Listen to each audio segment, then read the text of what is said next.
dalam kasih Tuhan. Selamat bergabung dalam program Sapa Gembala GKI bersama saya, Pendeta Mary Lopulalan Malau dari GKI Gunung Sahari, Jakarta. Sahabat terkasih, menjadi hal yang biasa orang membuat resolusi di awal tahun baru.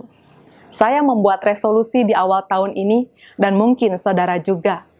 Tapi bagi saudara yang tidak biasa membuat resolusi di awal tahun baru, mungkin saat ini bertanya dalam hati, kenapa banyak orang kerap membuat resolusi saat pergantian tahun? Salah satu jawaban yang bisa saya kemukakan saat ini adalah karena banyak orang menganggap tahun baru adalah gerbang menuju era baru dan harapan baru. Oleh karena itu mereka membuat resolusi untuk mendapat perubahan pada diri dan kehidupannya. Contohnya, mungkin ada di antara kita yang berpikir, dulu di tahun 2020 saya kurang berolahraga dan memiliki gaya hidup yang tidak sehat, sehingga kini mengalami kelebihan berat badan. Atau saya merasa kurang sabar, sehingga selama pandemi banyak di rumah sama dengan banyak bertengkar. Atau hal-hal lain yang kita anggap kurang tepat dan perlu untuk diubah agar menjadi lebih baik. Untuk hal-hal seperti itulah, si pembuat resolusi kemudian mengambil keputusan, menetapkan goal atau tujuan yang hendak diupayakan selama 1 tahun ke depan, sehingga di akhir tahun akan ditutup dengan pencapaian yang mendatangkan sukacita. Dengan demikian rasanya jelas bagi kita membuat resolusi memberikan dampak positif yang pastinya semua orang juga harapkan terjadi dalam hidupnya.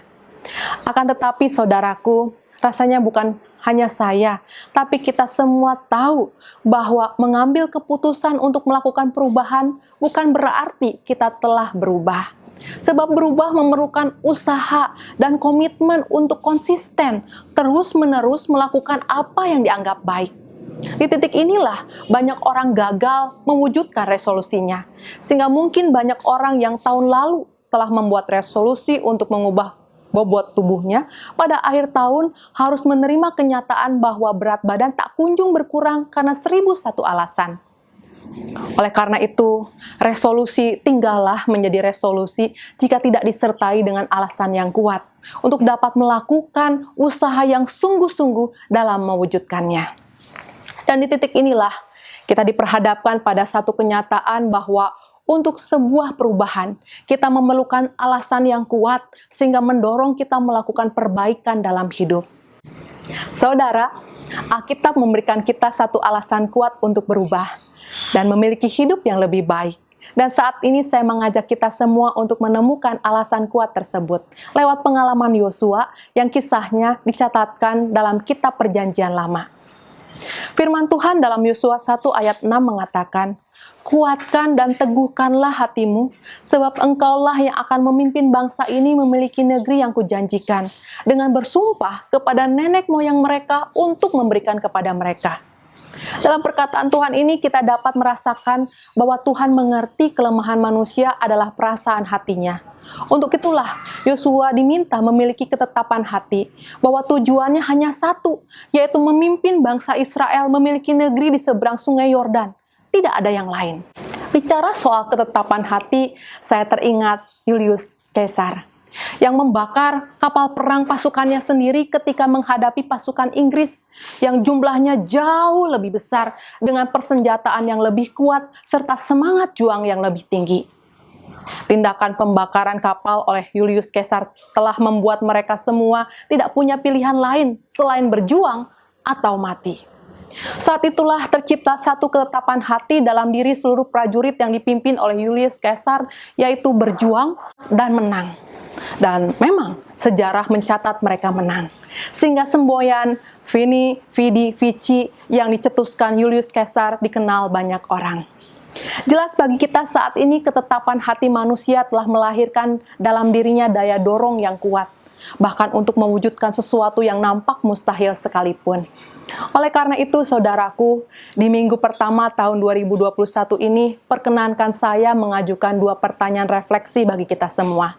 Pertama, di tahun 2021, hidup macam apa yang saudara harapkan terwujud dalam kehidupanmu? Apakah hidup yang berkelimpahan harta atau hidup yang damai sejahtera?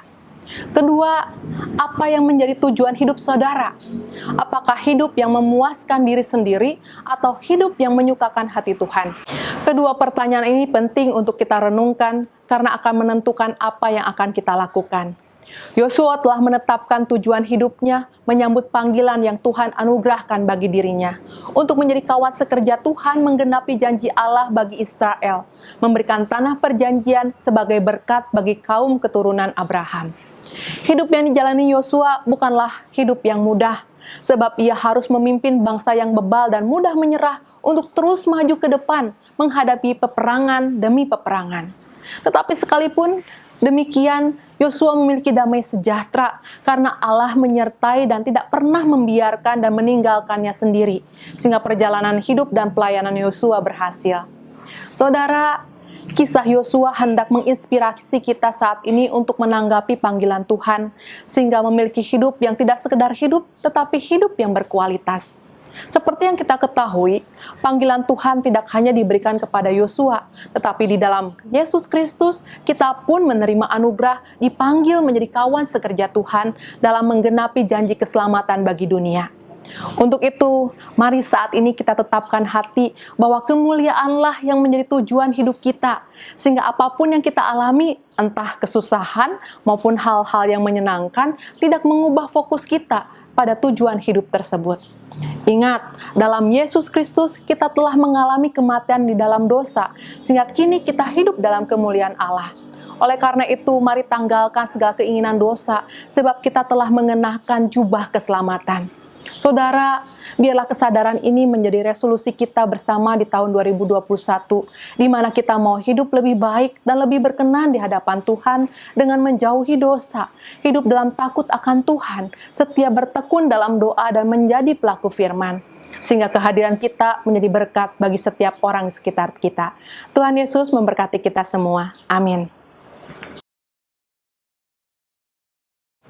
Mari kita berdoa. Tuhan Allah Bapa yang bertahta dalam kerajaan sorga, Allah yang kami sembah di dalam Kristus Yesus Tuhan dan Juru Selamat kami.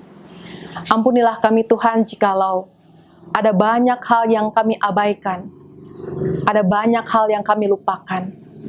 Oleh karena itu, ketika pada saat ini kami dihantarkan pada tahun yang baru, biarlah kiranya Engkau menolong kami untuk dapat mewujudkan apa yang kami harapkan baik di hadapan Tuhan dan menjadi berkat bagi sesama, yaitu kehidupan yang akan kami jalani di waktu-waktu yang akan datang.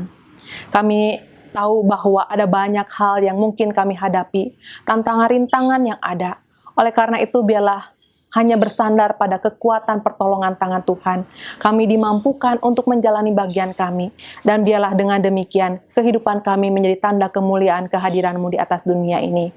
Hanya di dalam nama Tuhan kami, Yesus Kristus, kami menaikkan doa. Amin.